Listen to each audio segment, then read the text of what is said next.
You know who it is, folks. Your favorite person's favorite person could not be happier to be here with you all right now, per always. And before we hop into this, just want to let you all know we're going to have a really intentional conversation, not just about our mindfulness and our mindset, but also how to be more mindful parents. And I'm going to be discussing that with two experts in the field today. So really excited to introduce them. They happen to be a couple of my favorite people on planet Earth.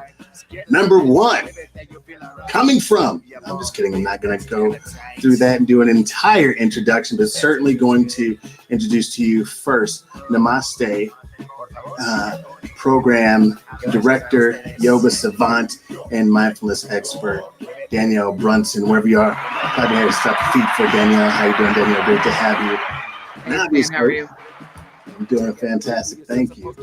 And certainly, second, last but certainly not least, Cynthia Padilla Pearson, who is a conflict management expert, as well as just all around great person. If you know her, you already know that. So again, round of applause. If I'm a little bit biased, deal with it, folks. Deal with it. So great to have you both here. Officially, how y'all doing?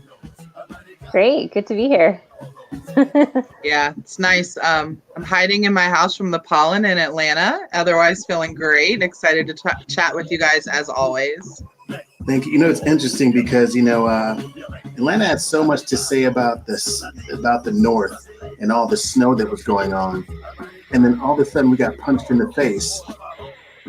And all of a sudden we got punched in the face with pollen. And more recently last night, tornadoes and all kind of other craziness was going on. So humble pie served up hot. For sure. So let's hop right into this. What I do know is that you all have a powerful program that's going on regarding mindful parenting. But before we hop into that, and Danielle, you can get us started if you'd like, because we recently saw you on the news, discussing mindfulness in little ones. So can you tell us more about, that spot on TV where the news recognized the importance of mindfulness and why those listening may recognize the importance in it as well? Yeah, so that's been one of the blessings that's come out of this past year, is that really nice shift to people understanding how mental health and mindfulness and meditation and all these things that, you and I have known about for a while, it's just becoming really more prevalent. And just recently we were working with a school, and 11 Alive, one of the local Atlanta news stations, was really excited to talk about the work that public schools are doing for mindfulness with kids. So we're seeing teachers really trying to bring in these practices to help with behavior and to help kids dealing with this anxiety, stress, depression that comes naturally, and then is exacerbated by COVID and all of the things that are going on. So really been something that I've been glad to see is just how many more adults are interested. And then we're getting, of course, parents who want to bring this into their homes when they're seeing it happen in schools or they're learning about it through other venues. Thank you for sharing that also. And now, Cynthia, with your background in conflict management and conflict resolution, how does that, let's say, marry with the importance of mindfulness? Yeah, so it's interesting. Danielle and I had very similar tracks. We were approaching some content the same, but with different audiences. And we found that similarly to all of these audiences was that there was a missing component of recognizing how we communicate with each other, how we communicate with our family members, and of course our communities, and how that impacts the way in which we parent. And so one of the things that we really want to focus on in our mindful parenting program is the acknowledgement and the naming of trauma. That's another area that Danielle is also very familiar with her yoga practice, is how that really impacts the way in which we move, the way in which we breathe, and certainly the way in which we react to certain circumstances. And so fundamentally, we found the need to address all of these topics in a parenting program. So we're sort of starting at, it's like a chicken and the egg conversation. Let's start with the parents, and then of course work with the children in the school, and then it ripple effects into the community so we can all become more self-aware. So if we're talking about parenting and there's a parent watching this, how will they know this is for me? Like I need to be, heck, not just involved in your program, but just be a more mindful parent. How can they recommend themselves or recognize themselves as someone who can benefit from this program? Go ahead.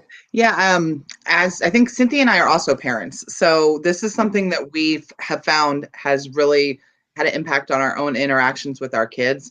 And when she consults with the Namaste Project, we were working with educators, and parents were coming in and saying, I'm even more reactive. And I think that's when parents start to notice that they need to make some changes. So if you're feeling a little bit more overwhelmed or perhaps snapping at your kids more, for me, I found myself yelling more. I'm a pretty calm person, I'm doing yoga, meditating, breathing all the time, walking in nature, reading. I do all the things, right?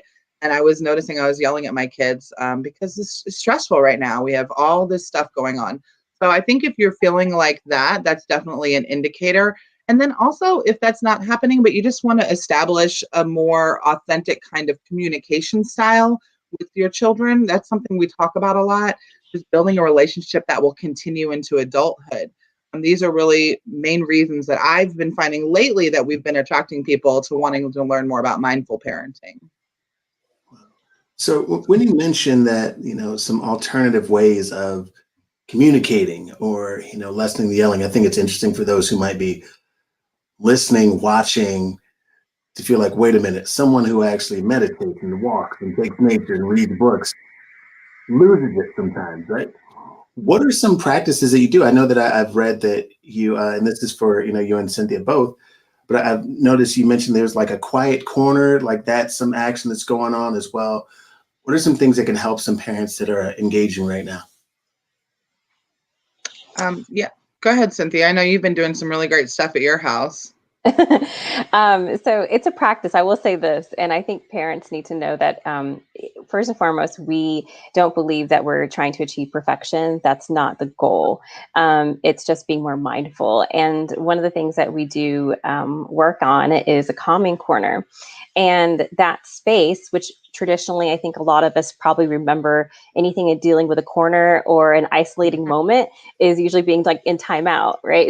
And how mindfulness and conscious parenting approaches those experiences is reframing it, is saying that let's find a space where a child feels safe, has pieces there that bring joy to them, where they can reflect on a moment that happened. And what it allows is for children to really center and ground themselves after a very either stressful event or event that they felt really frustrated with.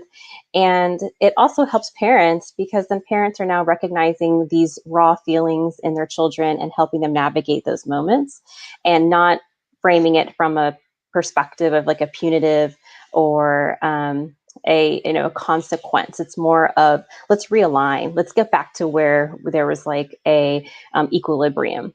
That's a tactic that and a tool that we emphasize. And that's something that, again, it's a muscle. We have to work at it. So the more we do it, the easier it gets.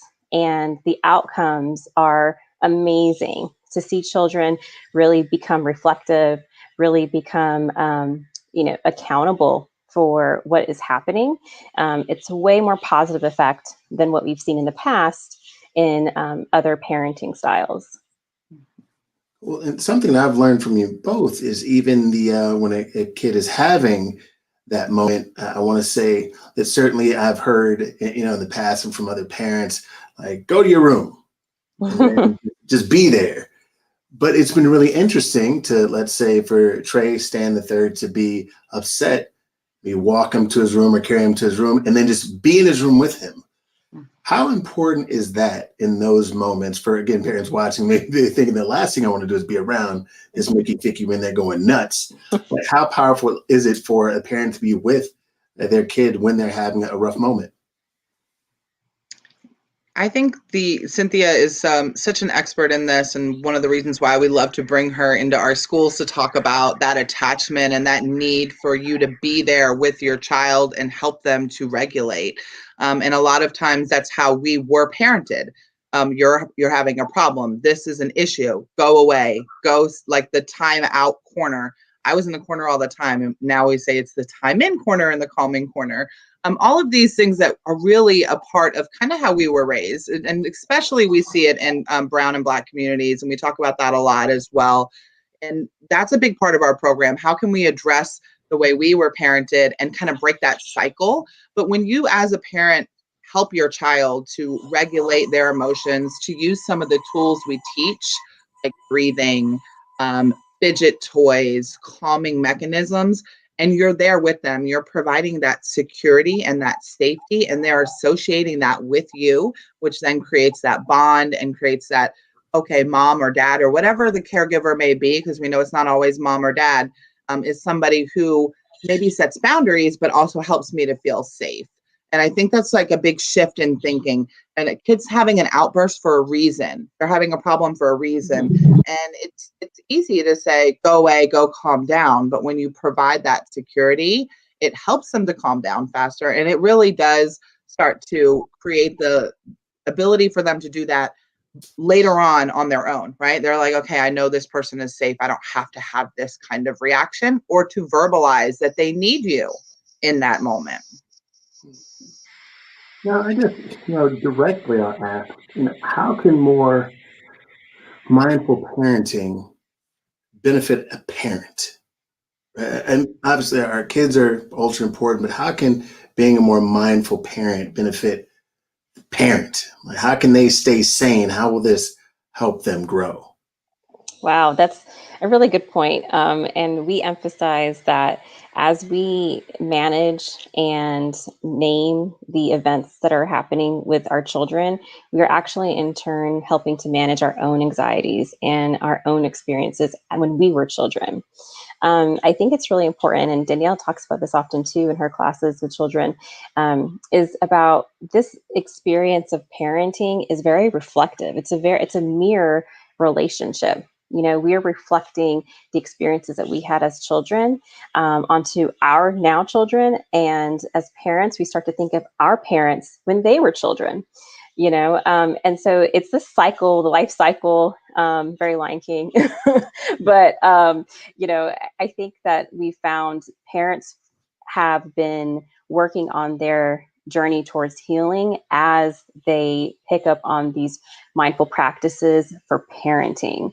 And we do believe that the energies and the experiences that we had as children manifest into adulthood.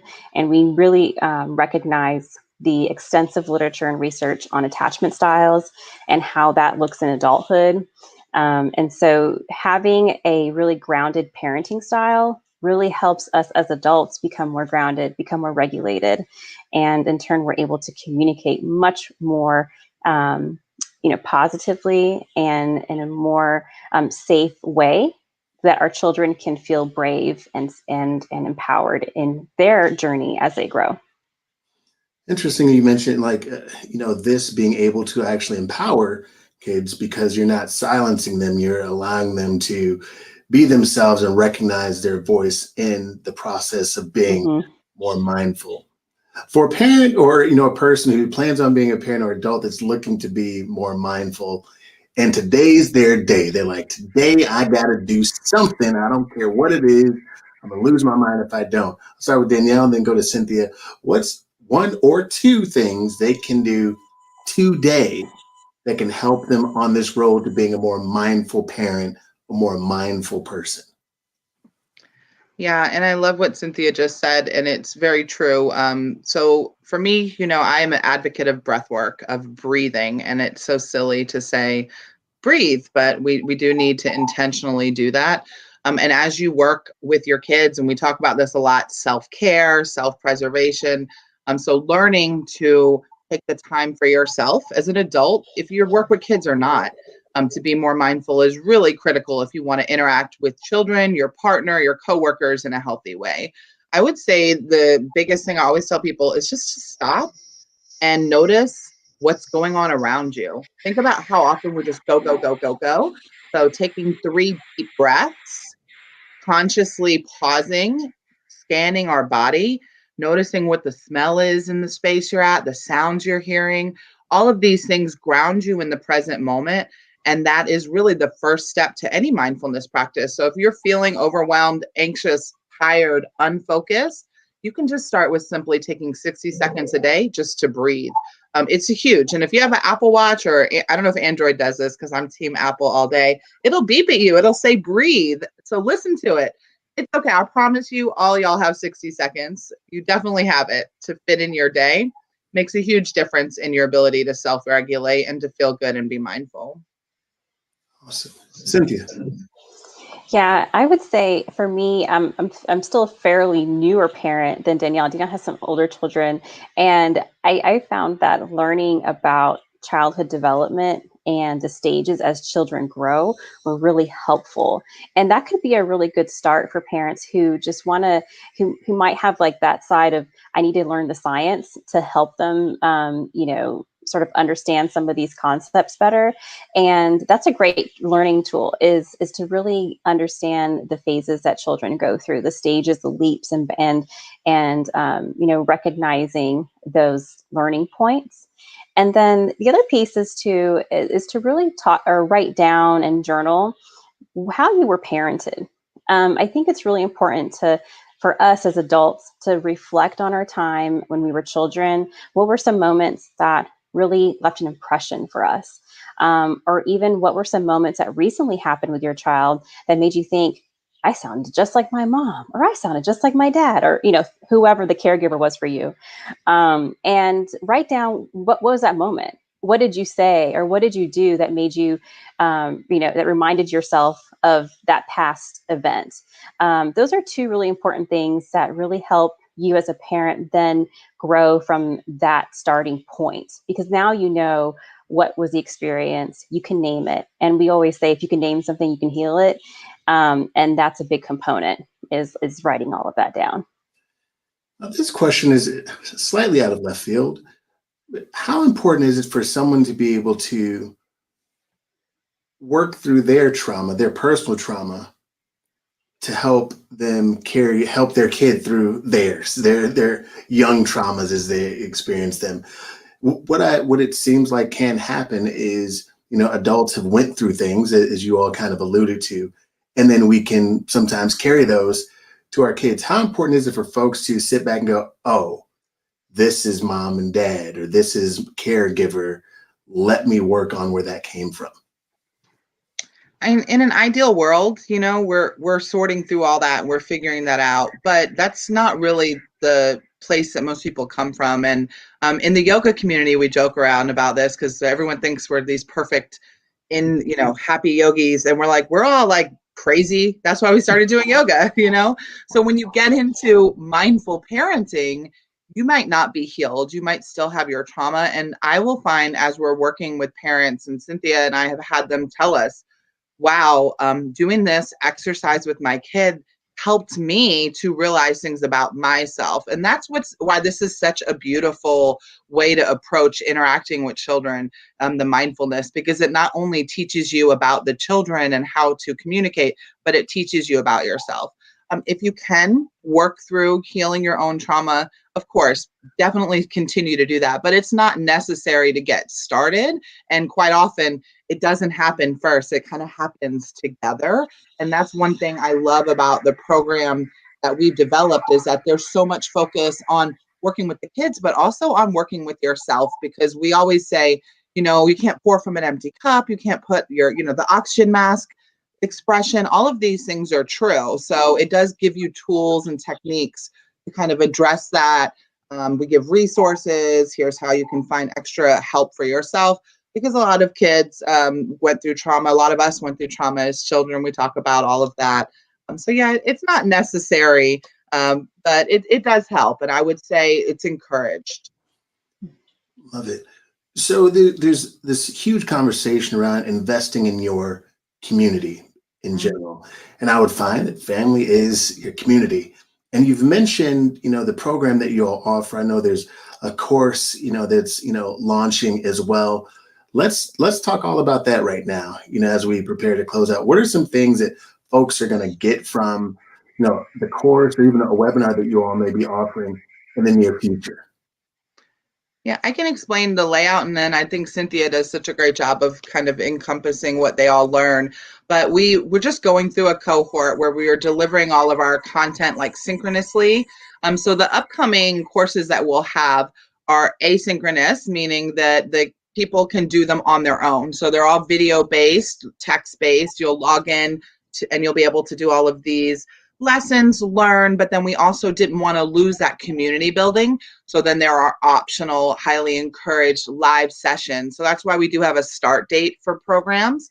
So we recommend that you come in as close to the start date as possible and attend as many of the live classes, which are powerful. I mean, people come, they share, they cry, we bond. Sometimes just that community is really transformative in this parenting practice. So that's kind of the structure, and it's a 6-week program to give you a nice overview and give you tools, but also give you flexibility as a parent on when you access it. Love it. Love it. Cynthia, anything Yeah. that okay, go ahead. Yeah, absolutely. And, the thing that we emphasize is our brain is an amazing machine, and just because something happened or just because we were taught something as a young adult and now we're like modeling those behaviors, it doesn't mean that we can't change that. Our brain continuously changes and is learning new information. So we really support the individuals that come through our program, and encouraging them to just stick through it, because a lot of times we sometimes can get discouraged by new information and think, oh, well, we can never do this, or I don't know how I can do this in the moment where my child is screaming or there's like a tantrum happening. But we do a lot of role playing and dialogue about scenarios, so parents really feel like they have the tools to act on these moments in the moment. And certainly one of the things that we want to encourage parents to start to think about is, with parenting, we have such an amazing gift to give our children, and that is learning and providing a nurturing environment. And what better way to be conscious of what kind of learning and environment that we're creating for them. And we know that parents deeply care for their children, and they really want to see their children to grow up to be, wonderful and contributing adults. And so this is a major component, is how we create that safe and nurturing environment as little ones, young adults, and then teenagers and so forth. So it is about it is parenting while being brave in this world, right? Like, we are really asking our parents to lean on the skills that we all have. Society had not really taught us or told us that those were the skills that were popular or, mainstream. So we all have it in us. We just help bring it out. Love it. All have it in you. Just have to have it. And I also want to ask, is it appropriate for men as well? I know sometimes in the parenting space, in the mindful space, it does often seem like a female, a woman dominated area. Is this appropriate for men? While some men feel like they have it all figured out, know everything. I'm not one of those men, by the way, full disclosure. Is this appropriate for men? How important is it for the men to get involved also? Cynthia and I are blessed to have partnered with men who parented full time for our children when they were babies. And we've had some wonderful men contribute to the development concepts and come to our sessions and speak and share. It is very appropriate for men, highly encouraged for couples to do it together, or to send your man. If it's you watching, send him, feel free. But yeah, we have a lot of guys who show up, and the discussions that men are having about feeling safe and their trauma and their desire to show up for their families, it's just like gives me all the feelings. So would love to continue to have men joining our programs. Awesome. That's amazing. I've been, just being more open, I think, for the men who are watching. And sometimes, be voluntold or sometimes drugged to greatness, as it were. But I think it's really important to allow yourself to be pulled into a space where you can benefit. And for couples, that exist out there who are raising little ones or aspire to. Like, what better way also, if you're thinking about the idea of having children, than to be a little bit better equipped when they do arrive? Because it's one of those things, you ever start taking a test and then try to study during the test, it doesn't really work very well for anyone. It's nearly impossible. So it certainly helps to have a bit of a head start, because when it starts, it's the realest thing you can ever experience. I just say that again for the men who might be watching, speaking from that viewfinder. Be willing. And also, as couples exist in general, it's important to understand if you're not growing together, in some way you can be growing apart. So it's really important to have a collective interest in the well-being and the legacy of your family in general. So if that makes sense, how can they find this program? How can they get more involved in the mindful parenting program world? Well, you said it perfectly. Mindfulparentingprogram.com is where you can find us. And on there, we also have a free ebook for parents about screen time. We know that screen time is a hot topic now, especially during pandemic, as we've been in home and it's been hard to find, places to engage with our children outside of the home. So get your free ebook. We have the dates on there as well, and a list of the courses that you'll be getting access to, and a little more information about Danielle and I. So we really look forward to connecting with you all. But again, it's mindfulparentingprogram.com. mindfulparentingprogram.com. I will make sure to have that below as well, so folks can check that out. Daniel, any last words? I'll take Cynthia's last words as well. I'm just so excited that parents are just taking these steps to not only connect with their kids, but also to connect with themselves, to give themselves some grace when they make mistakes, and just to learn some new tools. The program is one where you learn so much in such an accessible way. Something that Cynthia and I really focus on is making sure that it doesn't feel overwhelming, and that we break down these really kind of sciencey concepts into terms that are really accessible for anyone who, regardless of your experience or knowledge on parenting. And the community. I just really think that's huge. Just being able to talk to other parents. I love what you said, Stan, about if you're thinking about it and not studying for the test and the myths of it. I'm getting to hear from current parents on what they're doing and how they're applying these things is a wonderful thing as well. Awesome. Cynthia, any final thoughts from you? Yeah, and just to say that for parents of children of any age, whether they're young babies, toddlers, preteens, or teenagers, there's no better time than now to really start to think about how to better build those connections with your children, how to communicate more authentically, become a more empathetic listener, and to really be that safe space for our children that we really want to be. So there's never a wrong time to start something new. It's a matter of just starting. It's a matter of just starting. Thank you so very much, Cynthia and Danielle, for joining me here on Mental Flight School, where we look to get on that mental runway so we can take flight in our everyday lives. And also, as it's been alluded to throughout this entire interview and conversation, you don't have to worry about being perfect. We just want to make sure we're making some kind of progress, because we absolutely know effort on fire beats knowledge on ice. So make sure you do something, make a move. Make sure you see it in the ticker right now. If you're watching this live or video later, that you go to mindfulparentingprogram.com. Again, mindfulparentingprogram.com. I'll be honest and completely transparent. If you don't want to be an amazing parent, if you don't want to be an amazing parent, this is not for you. This is not for people who are not committed to being a better parent. Yeah, I'll say that. Yeah, it's not for people who are not committed to being an amazing parent. So at some point, invest in the most important community that you have. That's your own. I appreciate you all for being here. This is Stan Pearson II. You heard it here first. Have an amazing day and take care of yourselves, and watch the world around you take care of itself better too. Peace.